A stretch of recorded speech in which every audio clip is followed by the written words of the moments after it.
അവളെ അന്വേഷിച്ച് കണ്ടുപിടിക്കാമേ. എനിക്ക് എന്റെ മോനോട് ആ അപേക്ഷ മാത്രമേ ഉള്ളൂ. അമ്മ എനിക്ക് വേണ്ടി കഴിക്കേ. കഴിയുന്നില്ല മോനെ. ഞാൻ തരുന്നത് അമ്മ കഴിക്കില്ലേ? അമ്മ വാരി തന്നതൊക്കെ കഴിച്ചിട്ടുള്ളവനല്ലേ ഞാൻ.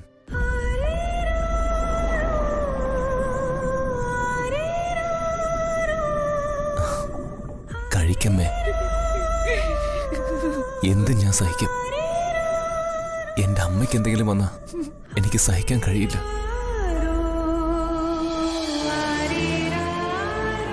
എന്റെ അമ്മ മോന് വേണ്ടി കഴിക്കേ.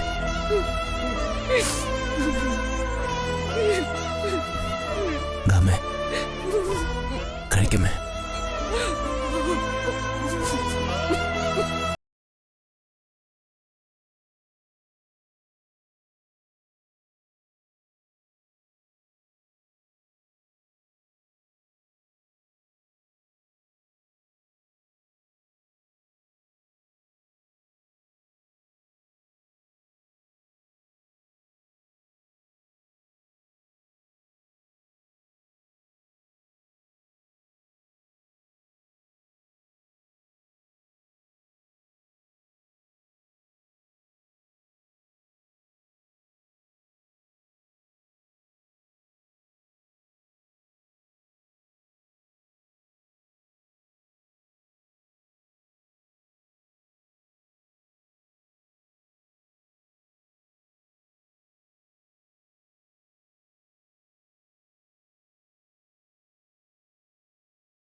മുത്തശ്ശ, എണീക്ക് മുത്തശ്ശ, നേരം വെളുത്തു. ഞാൻ പറഞ്ഞിട്ടുള്ളതാ 6 മണിക്ക് എണീക്കണമെന്ന്.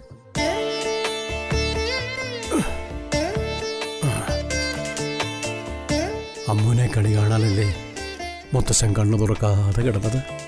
അത് ശരി, ഉണർന്ന് കിടക്കാറുന്നല്ലേ? ഇന്നത്തെ ദിവസം നന്നാവണമെങ്കിൽ അമ്മൂനെ തന്നെ കണി കാണണം. അത് എന്റെ അനുഭവത്തിൽ നിന്ന് മനസ്സിലാക്കിയതാ.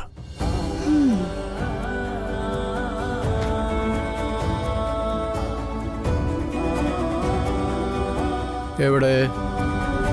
മുന്നിലേക്ക് നീങ്ങി നിൽക്ക്. മുന്നിൽ തന്നെ ഉണ്ട് മുത്തശ്ശ.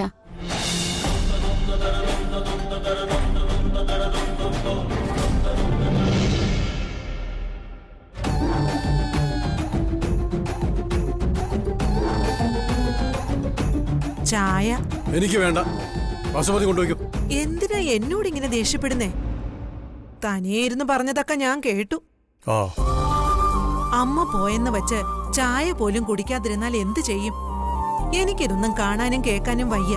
കാണാനും കേൾക്കാനും വയ്യെങ്കിൽ മുന്നിൽ നിന്ന് പൊയ്ക്കോണം. ആര് നിന്നെ ഇങ്ങോട്ട് ക്ഷണിച്ചു? എനിക്കങ്ങനെ പോവാൻ പറ്റുമോ? ഇന്നലെ രാത്രി ഒരു വക കഴിച്ചിട്ടില്ല. ഉച്ചയ്ക്ക് കല്യാണ സദ്യ ഉണ്ടോന്ന് പറയാം. ഇന്നുകൂടി അത് തുടരാൻ ഞാൻ സമ്മതിക്കില്ല. എനിക്ക് വേണ്ടാത്ത കാര്യം നീ എന്നെ കൊണ്ട് ചെയ്യിക്കൂ. എന്നാ ഒന്ന് കാണണമല്ലോ. ഞാനല്ലേ ചായ തരുന്നത്. എന്നെ സങ്കടപ്പെടുത്താതെ ഇത് വാങ്ങി കുടിക്കണം. പറഞ്ഞാ നിനക്ക് മനസ്സിലാവില്ലേ? എനിക്ക് ചായ വേണ്ട. അത് പേടിച്ച് ബസുമതി മുന്നിലിരിക്കുകയും വേണ്ട. ഞാനിത് ഇവിടെ വെച്ചിട്ട് പോവുക. കുടിക്കോ കുടിക്കാതിരിക്കോ ചെയ്യും. അല്ലാതെ ഇപ്പൊ ഞാൻ എന്ത് ചെയ്യാനാ?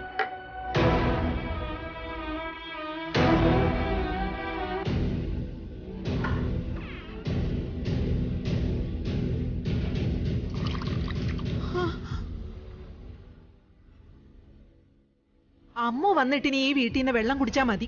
അതേടി, അത്രേ ഉള്ളൂ. അമ്മ വരാതെ ജലപാനം നടത്തില്ല ഞാൻ. അത് എന്റെ തീരുമാനം. മുന്നിൽ നിന്ന് മോങ്ങാതെ പോകാനാ പറഞ്ഞത്.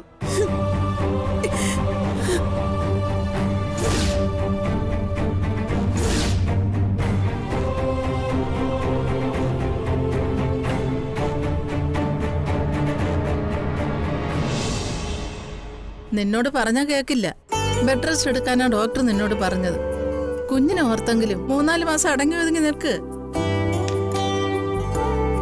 ഇന്ന് എനിക്ക് ഡ്യൂട്ടിക്ക് കയറാതിരിക്കാൻ പറ്റില്ല അമ്മേ. ഒരു അത്യാവശ്യം വന്നാ പോകാതിരിക്കാൻ പറ്റൂ? അമ്മ പോകുന്നവരെ ഞാൻ ഇവിടെ ഉണ്ടാവും. ഞാൻ ക്യാൻറ്റീനിൽ നിന്ന് കഴിക്കില്ലായിരുന്നോ അമ്മ? അത് വേണ്ട, വീട്ടിൽ നിന്ന് കൊണ്ടുവന്ന് ഭക്ഷണം കഴിച്ചാ മതി.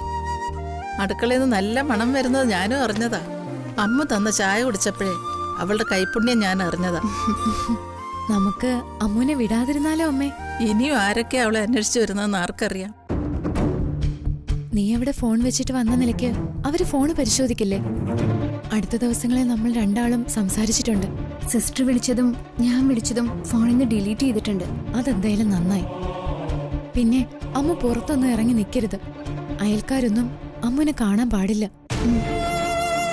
പിന്നെ ചോദ്യങ്ങളുണ്ടാവും. വീട്ടിനുള്ളിൽ തന്നെ ഇരുന്നാ മതി.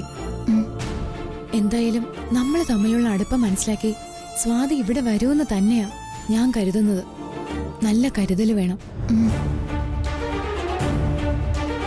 സ്വാതി വന്നാ അമ്മ വേണ്ടതുപോലെ വേഗം അവളെ ഒഴിവാക്കി വിടണേ. അത് ഞാൻ ചെയ്തോളാം. പറ്റുമെങ്കിൽ നേരത്തെ നീ വരാൻ നോക്ക്. ഞാൻ ശ്രമിക്കാമേ.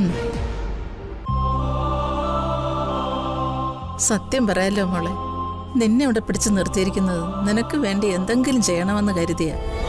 പക്ഷെ ആ ചെക്കനൂടെ കയറി വന്നപ്പോഴാ അവിടെ ഉള്ളവർ നിന്നെ എത്രമാത്രം സ്നേഹിക്കുന്നുണ്ടെന്ന് മനസ്സിലായത്. അമ്മ പറഞ്ഞു വരുന്നത് എനിക്ക് മനസ്സിലായി. എല്ലാവരും സ്നേഹം ആഗ്രഹിക്കുന്നവരാ. അത് കിട്ടാതെ വരുമ്പോഴാ നല്ല ബന്ധങ്ങൾ പോലും തകർന്നു പോകുന്നത്. പക്ഷെ എന്റെ കാര്യത്തിൽ തിരിച്ച അമ്മ, എനിക്ക് കിട്ടുന്ന സ്നേഹം എനിക്ക് ഭാരമായിട്ടാ തീരുന്നേ. അർഹിക്കാത്ത സ്നേഹം നമ്മളെ ശ്വാസം മുട്ടിച്ചു കൊല്ലും.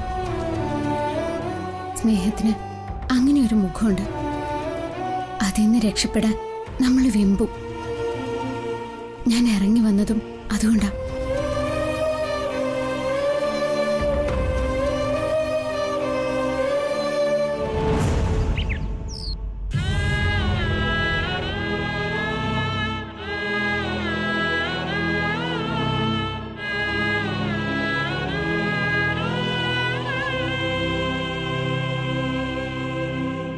മുത്തശ്ശി അവിടെ ഇരുന്ന് കരയാ സഞ്ജു.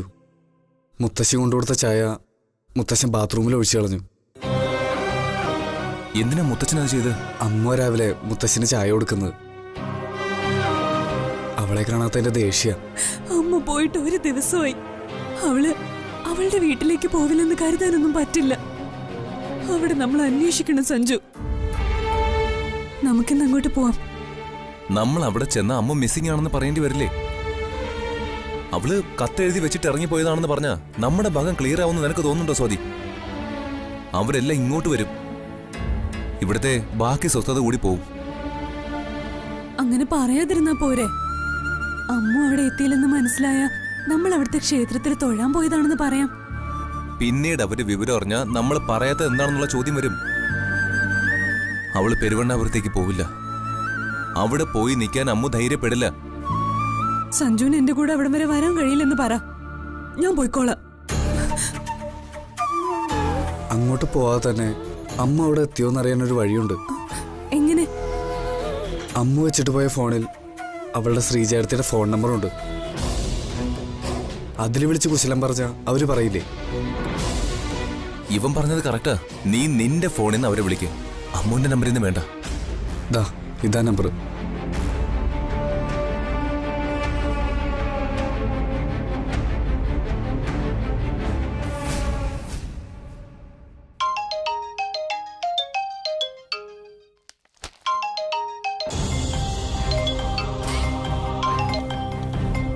ഹലോ, ആരാ? ശ്രീജയെടുത്തിയല്ലേ? ശ്രീജയ ആരാ? മനസ്സിലായില്ല. ശ്രീജയെടുത്തി, ഞാൻ ശ്രീകുട്ടിയാ. മംഗലശ്ശേരിന്നാ ഞാൻ വിളിക്കുന്നത്. അല്ല, ഇതാര്? ശ്രീകുട്ടിയോ? എന്താ ശ്രീകുട്ടി? വേറെ വിശേഷമൊന്നുമില്ല. അവിടുത്തെ ക്ഷേത്രത്തിൽ വന്ന് ചില പൂജകൾ നടത്താൻ ഒരു ആഗ്രഹമുണ്ട്. നടയടയ്ക്കുന്ന സമയം അറിയാനാ ഞാൻ ശ്രീജേടത്തിയെ വിളിച്ചത്. കൊള്ളാം. അത് ലച്ചുനോട് ചോദിച്ചാ പോരെ? ക്ഷേത്രത്തിലെ എല്ലാ കാര്യങ്ങളും എന്നേക്കാൾ കൂടുതൽ അറിയാവുന്നത് ലച്ചുനല്ലേ? അല്ല, ലച്ചോടെ ഉണ്ടായിട്ടും ശ്രീകുട്ടി എന്തിനാ എന്നോട് അന്വേഷിച്ചത്? അല്ല, അത് പിന്നെ നട എപ്പോഴാ അടയ്ക്കുന്നതെന്ന കാര്യത്തില് അമ്മൂനൊരു സംശയം. അതാ ശ്രീജേടത്തെ വിളിച്ച് ചോദിക്കാൻ കാരണം. ശ്രീകുട്ടി ഫോണൊന്ന് ലച്ചുന് കൊടുത്തേ. അമ്മയും ഞാനും വിളിച്ചിട്ട് അവൾ ഫോൺ എടുത്തിട്ടില്ല. എന്നിട്ട് തിരിച്ചൊന്ന് വിളിക്കുക കൂടി ചെയ്തില്ല. ഞങ്ങളോട് അവൾക്ക് എന്തെങ്കിലും പിണക്കമുണ്ടെങ്കിൽ അതൊന്നും അറിയണമല്ലോ. അവള് താഴെയാ ശ്രീജേടത്തി, ഞാൻ പറഞ്ഞേക്കാം. 12 മണിക്കാ നട അടയ്ക്കുന്നത്. നിങ്ങള് വീട്ടിൽ വന്നിട്ടേ പോവൂ. ശരി ശ്രീജേടത്തി. ആ പിന്നെ ശ്രീകുട്ടി, ഹലോ ഹലോ. അവള് വെച്ച് കളഞ്ഞല്ലോ. അമ്മു അവളുടെ വീട്ടിലല്ല പോയത്. ഞാനത് പറഞ്ഞാലേ നിന്റെ ആ സംശയം മാറിയല്ലോ. സഞ്ജു, വേഗം ഒന്ന് റെഡിയാവ്, നമുക്ക് ഇറങ്ങണം. ഇന്നെങ്കിലും എനിക്ക് അവളൊന്ന് കണ്ടെത്തണം, പ്ലീസ്.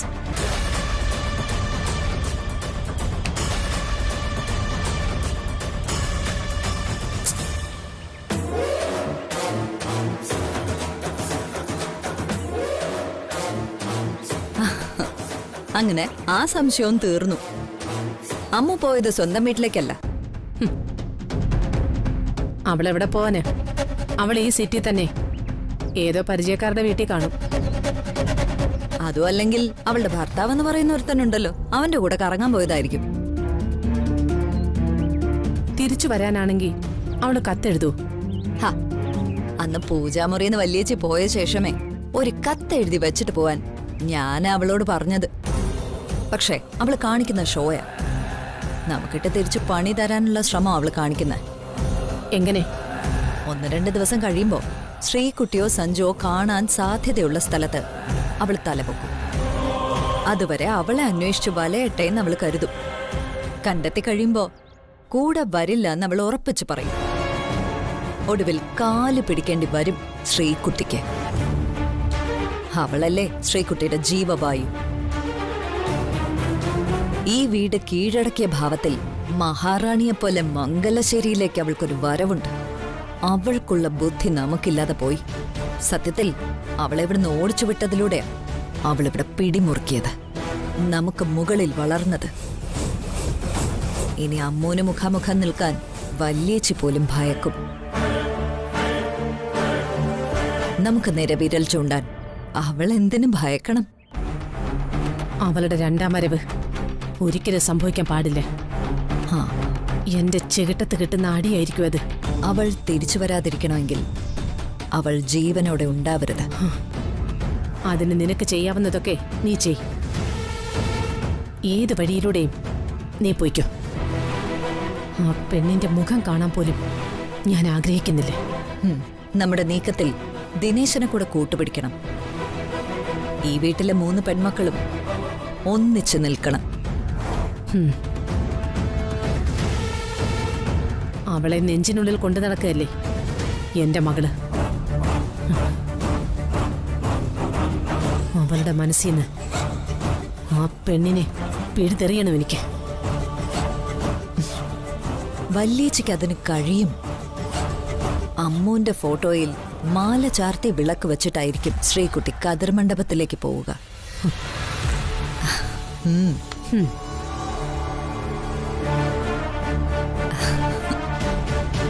കല്യാണം കഴിഞ്ഞ് ഭർത്താവിന്റെ ഫോട്ടോയ്ക്ക് മുന്നിൽ വിളക്ക് വെക്കേണ്ട ഗതിയും വല്യേച്ചിയുടെ മോൾക്ക് കവിത തരും.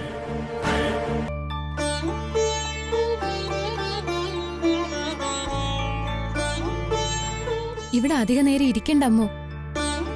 എത്ര നേരാന്ന് വെച്ചാ സിസ്റ്ററെ മുറിക്കുള്ളിൽ തന്നെ കഴിയുന്നേ.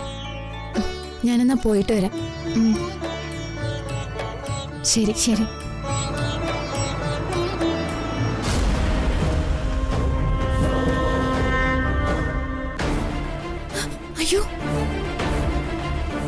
ചതിച്ചോ ദൈവമേ?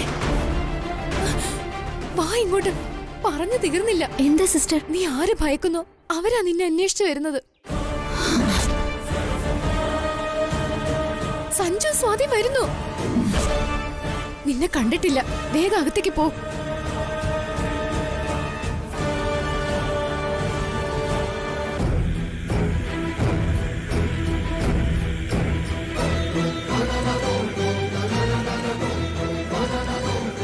സിസ്റ്റർ, അയ്യോ, ഇതാരൊക്കെയാ?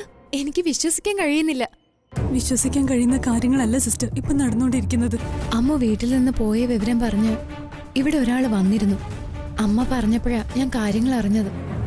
ഞാൻ പലതവണ വിളിച്ചു നോക്കിയിട്ടും ഫോണിൽ കിട്ടിയതുമില്ല. അവളുടെ കാര്യത്തിൽ സിസ്റ്റർക്ക് ഇത്ര ഉൾക്കണ്ടേ? എനിക്ക് എന്ത് ചെയ്യാൻ കഴിയും? ഞാനിപ്പോ ലീവ് എടുത്ത് വീട്ടിലിരിക്കുകയായിരുന്നു. ഇന്നിപ്പോ പുറത്തോട്ടൊന്ന് പോകാൻ ഇറങ്ങിയതാ. ഞങ്ങൾക്ക് അകത്തേക്ക് വരാലോ? അതിനെന്താ, വരൂ.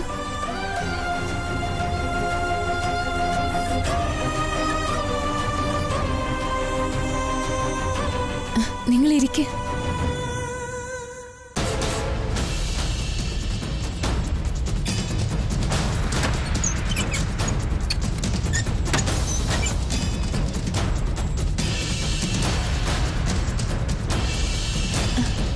സ്വാതി, ഇതെന്റെ അമ്മയാ.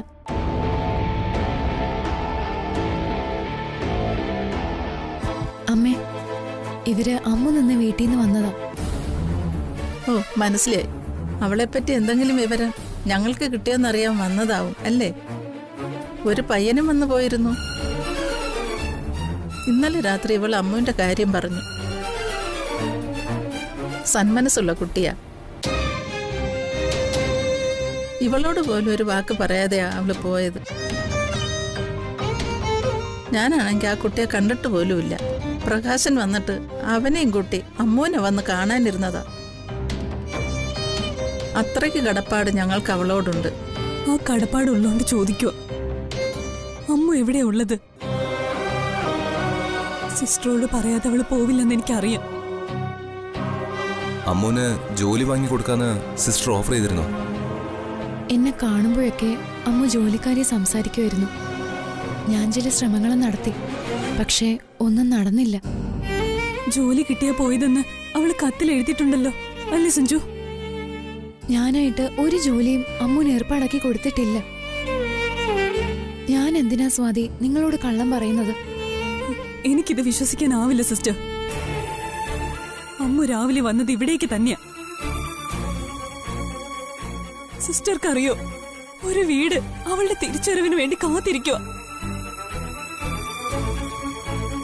അമ്മ പൂജാമുറിന്ന് ഇറങ്ങിയിട്ടില്ല. മുത്തശ്ശൻ തളർന്നു കിടക്കുന്നു. ആരും അവിടെ ഭക്ഷണം കഴിക്കുന്നില്ല, പരസ്പരം മിണ്ടുന്നില്ല, ആരും ഉറങ്ങുന്നില്ല. ഒരു മരണ വീടിന്റെ അവസ്ഥയാ അവിടെ. അവളെ ജീവന് തുല്യം സ്നേഹിക്കുന്നവർക്ക് കടുത്ത വേദന സമ്മാനിച്ച് അവള് പോയത്. എന്റെ അനിയത്തിക്ക് എന്ത് പ്രശ്നം ഉണ്ടെങ്കിലും ഞാൻ പരിഹരിച്ചു കൊടുക്കില്ല. അവൾക്കൊരു ജോലിയാ വേണ്ടതെങ്കിൽ എന്നോടല്ലേ പറയേണ്ടത്? എന്റെ ചേച്ചിക്ക് വേണ്ടി ഇറങ്ങിപ്പോന്നത് എന്റെ ചേച്ചിക്കൊരു നല്ല ജീവിതത്തിന് വേണ്ടി. ആ സത്യം അദ്ദേഹത്തിനും അറിയാം. സിസ്റ്റർ ഒന്ന് പറ, അമ്മുനെ എവിടേക്കാ അയച്ചതെന്ന്. സിസ്റ്റർക്ക് അവളോട് കടപ്പാടുണ്ടെങ്കിൽ അവളുടെ നന്മയെ കരുതിയെങ്കിൽ എന്നോടൊന്ന് പറ. അമ്മു ഇല്ലാതെ എനിക്ക് ജീവിക്കാനാവില്ല. എനിക്ക് എന്റെ അനിയത്തെ വേണം. സിസ്റ്ററിന്റെ കാല് ഞാൻ പിടിക്കാം. എന്റെ അമ്മുവിനെ എനിക്ക് തിരിച്ചു വേണം. എന്റെ ചേച്ചി, സിസ്റ്റർ അല്ല എനിക്ക് അവളെ പരിചയപ്പെടുത്തി തന്നത്. ആ സിസ്റ്റർ തന്നെ എന്നിൽ നിന്ന് അവളെ അപഹരിക്കുവാണോ? സഞ്ജു, എന്റെ അനിയത്തെ എനിക്ക് തിരിച്ചു തരാൻ പറ സഞ്ജു.